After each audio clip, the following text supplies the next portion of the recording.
I've already mentioned in past reviews that I am a sucker for any period pieces. World War II is one of my favorite periods to explore in any medium. The show I'm reviewing today takes place in a fictional world heavily inspired by the events of World War II, but with a magical twist. Of course, I'm talking about Izetta the Last Witch. I'm Banana Owens, and this is an Otaku Youth anime review.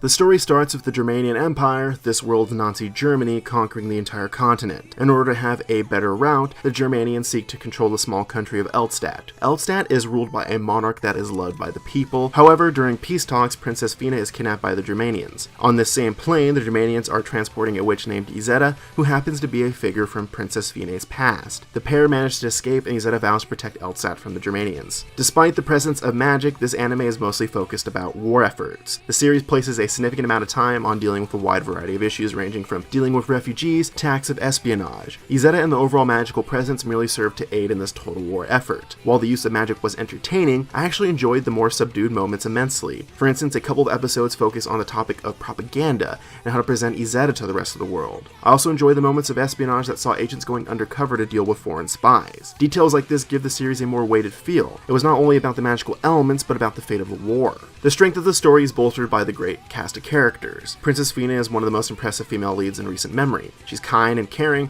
but also tough when the situation calls for it. She's actually a great leader, and is more than willing to put herself in danger for her kingdom. For example, in the first episode alone, she resists every effort of Germania to kidnap her. Fina never stops fighting, even when the situation is at its most dire. I also loved Izetta's character. She actually has a lot of doubts about her ability to protect Elstadt, but will do anything for the kingdom. Izetta's also conflicted about using her powers for war, but her love of Fina triumphs over all of this. Speaking of love, there's actually a hint of relationship here between Izetta and Fina. It's not just Yuri baiting like in Sound Euphonium, it goes a little bit deeper. It was really refreshing because it felt genuine based on the interactions and history between Izetta and Fina. Overall, this series had a solid story with a great cast of characters.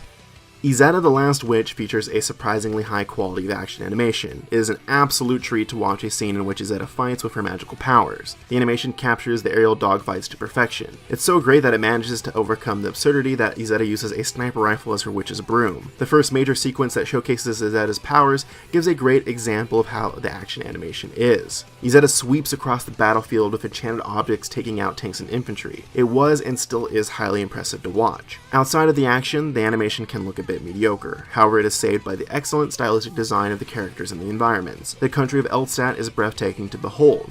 The animation really brings out the bright cities and the countryside. The characters also possess striking designs. Princess Fina comes across as royal in any one of her outfits. Izetta's Red Mage's outfit is also one of my favorite designs of the season. The red outfit is a stereotypical witch's outfit, but with a regal flair to it. The sound design is of a similar quality as the animation. There are high points, but for the most part is fairly average. The sounds of the machine guns, planes, and bombs are excellent. In fact, the audio is great during any of the larger action scenes. The opening song is actually quite good as well. I also really enjoy the use of a choir-like music for the more fantastical and heartfelt moments. Besides these moments though, the music really didn't catch me. The voice acting was also excellent. Princess Fina comes across as a proper but loving monarch would. The voice actors for the more clandestine characters also possess that mysterious edge as well. The presentation and sound design of the series had some excellent moments, but has a lot of mediocrity too.